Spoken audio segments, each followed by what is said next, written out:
Hey everyone, today we're going to be going through notebook page 17, Cognition. So you can take the title card down now if you haven't yet. Let's move on to slide 1, problem solving methods.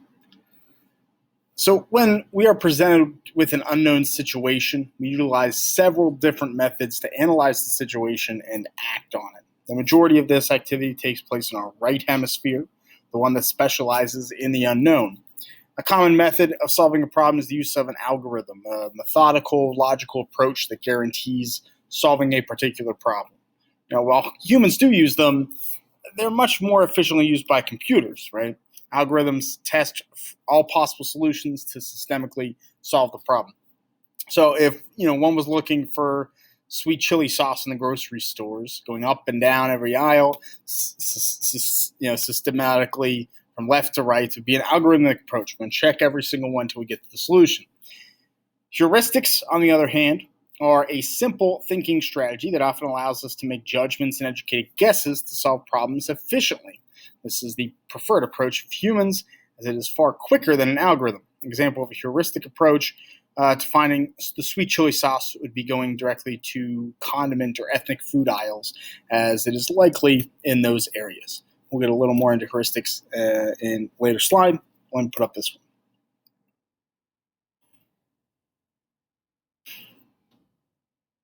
one. On slide 2. Not necessarily by means of intention, one can also experience an insight, a sudden realization of a problem solution. Wolfgang Kohler pioneered insight research with his experiments on chimpanzees. Chimps were often given fruit out of reach, and eventually, with insight, used sticks to get the fruit. When chimps had this moment of insight, the clear electrical and chemical activity came from the right hemisphere, associated with creativity. Insight is essentially a light bulb moment. Regardless of the method, problem solving can be hindered or aided by a mental set, the tendency to approach a problem the same way. So, for example, once one has attempted to solve a problem like fixing a broken down car, they're often unable to think of other mental approaches to solving the problem. They get stuck trying to solve the problem the same ineffective way. It often requires a second opinion or perspective to break one's own mental set. This is why experience and perspectives or collaboration of other help, that helps people solve problems, as others may come with new, novel approaches that allow you to break free from one's mental set. So, for example, when someone helps you figure out the sequence OTTF blank blank blank, you'll likely find the sequence of JFMA blank blank blank quickly, as you may have been otherwise stuck on both. Correct sequences are OTTFFSS, the first letter of numbers. The second one is FMAMJJ, the first letter of months. I think I missed that. JFMAMJJ. You can see that on the notes. One can also be impaired by mental sets through functional fixedness, a cognitive bias that limits a person to using an object only in the way it's traditionally known or used. So, for example, if one were without a hammer to drive nails into a plank, instead had a wrench, they may not think of using the wrench like a hammer to hammer those nails in, due to their functionally fixed perception of the wrench and its utility. Put up the slide here. You can see the answers to those question sequences. Let's go on slide 3, judgments. So when problem solving, our brains tend to lean on quick, intuitive decisions or feelings. Our initial judgments are a verifiably poor way of accurately or thoroughly problem solving or making decisions. Nonetheless, they dominate human decision making and perception. Intuition, for example, is an effortless, immediate, automatic feeling or thought as contrasted with explicit, conscious reasoning. Judgments made based on tuition lead smart people to make poor or uninformed decisions due to extensive research on moral psychology and judgment by the man pictured here, Jonathan Haidt. We now know that decisions are based primarily on intuitive predispositions and then rationalized after the fact. In other words, we don't make rational or thoughtful decisions. We make intuitive feeling-based decisions and then justify them post hoc with rationalizations. Confirmation bias also profoundly misleads our judgments. We tend to almost exclusively use or remember information that confirms what we already believe, and readily dismiss information that runs counter to our intuitions or beliefs. This may lead to belief perseverance, the clinging to one's initial conceptions after the basis on which they were formed has been discredited. An example of belief perseverance would be continuing to think that going outside with a jacket causes one to get a cold, despite mountains of evidence linking colds not to temperature but to viral infections. I'll put up this slide here.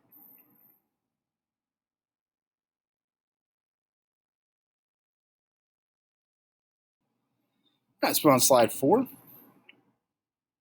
Certain viewpoints, associations, or prior knowledge can influence judgment in a negative or positive way. Representative heuristics, for example, may cause one to judge the likelihood of events or situations based on stereotypes, cause them to miss or dismiss relevant information. So, for example, if shown a pit bull and a golden lab, many people may prejudge the pit bull as more aggressive, when that may not necessarily be the case. Availability heuristics may also mislead us in regards to memory, as they cause us to estimate the likelihood of an event based on the availability in memory. So, for example, people rarely win big when gambling, but the availability of the memory when one does win, with all the lights and the noises, that can mislead one to think they win more often than they actually do. Overconfidence, the tendency to be more confident than correct. This could also evoke certainty in our judgment or ability when the evidence or likelihood of success may not be as good as we feel. Lastly, our judgment can be impacted by the framing of a situation or question. Framing is the wording or way an issue or question is posed. For example, people are much less likely to agree to a surgery. They're told their chances of dying at 10%, as opposed to hearing the surgery has a 90% success rate. The information is the same, but the framing of the information impacts one's intuition, therefore their judgment. Put a slide down.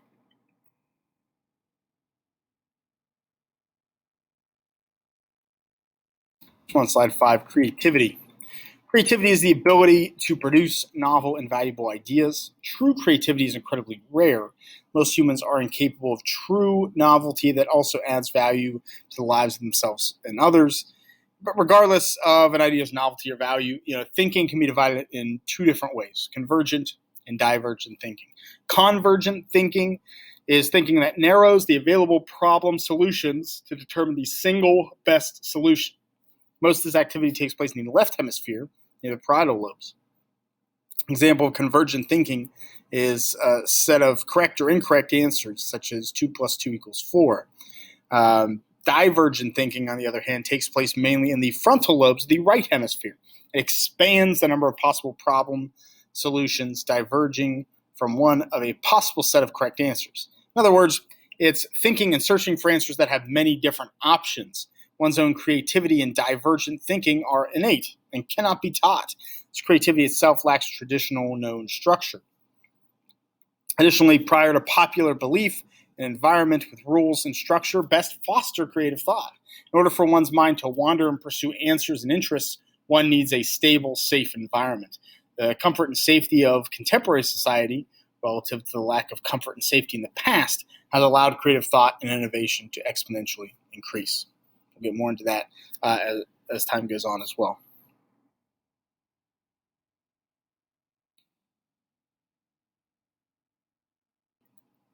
All right, slide 6, components of creativity.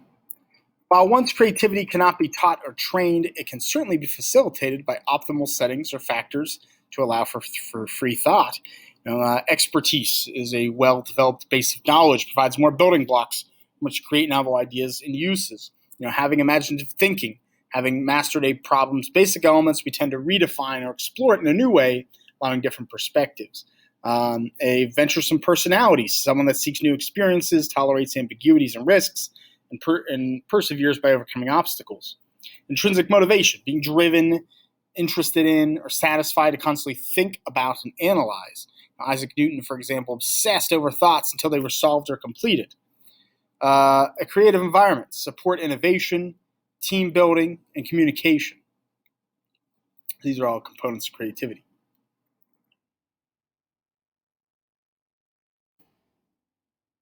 Slide 7, language development. Research by Noam Chomsky discovered human beings are predisposed to grammatical structures.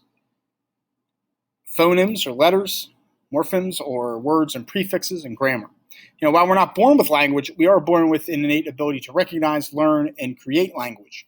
Research in the realm of cognition further our understanding of language with the discovery of the Broca's area. We've talked about before, the area in the left hemisphere that controls language expression, discovered by Paul Broca far before Chomsky's ideas were developed. Broca area of the frontal lobe directs muscle movements involved in speech. Broca also discovered that damage to this region caused aphasia, the inability to understand or formulate language. This was discovered in patients with lesions on the Broca area. While the Broca's area deals with language production, Wernicke's area, discovered by Carl Wernicke, controls language reception and plays a key role in language development. The Wernicke area is located in the temporal lobe on the left hemisphere. You can see in the picture on the slide.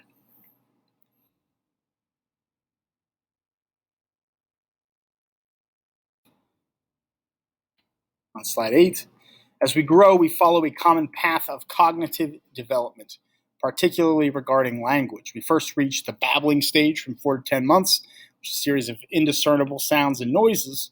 By age 1, most are beginning to use single words. From ages 1 to 2, two-word telegraphic, meaning very minimalist language. Sequences are used to communicate only essential nouns and verbs. The capacity to master language becomes difficult, if not impossible, after age 7. So there are 3 basic components or elements to language: phonemes, morphemes, and syntax. Phonemes are any of the perpetually distinct units of sound in a specified language that distinguish one word from another. So, for example, P, B, pa, ba, da, t. All these the P, B, D, T sounds. In English words, pad, pat, bad, bat. Morphemes are a meaningful morphological unit of language that cannot be further divided. In, come, ing ending, those kind of things. Forming, incoming. Lastly, syntax is the agreement of words and phrases to create a well-formed sentences in language. So that's just how we put words in the sentences that make sense in our culture and society.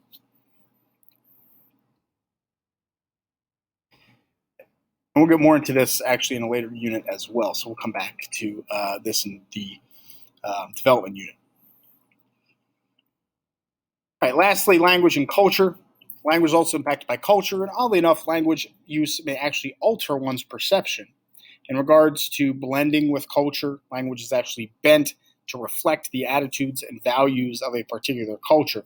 So for example, in Western culture, there are far more English words for the description of individual emotions, such as anger, than in Eastern languages. In Eastern languages, such as Japanese, there are many more words for interpersonal emotions, such as sympathy. Language can also alter the perception and intuition of an individual, as revealed by a study of Chinese Canadians. The study found that Chinese Canadian bilinguals identify more with Canadian ideals when reading and writing in English, identify more with Chinese ideals when reading or writing in Chinese. It's very interesting.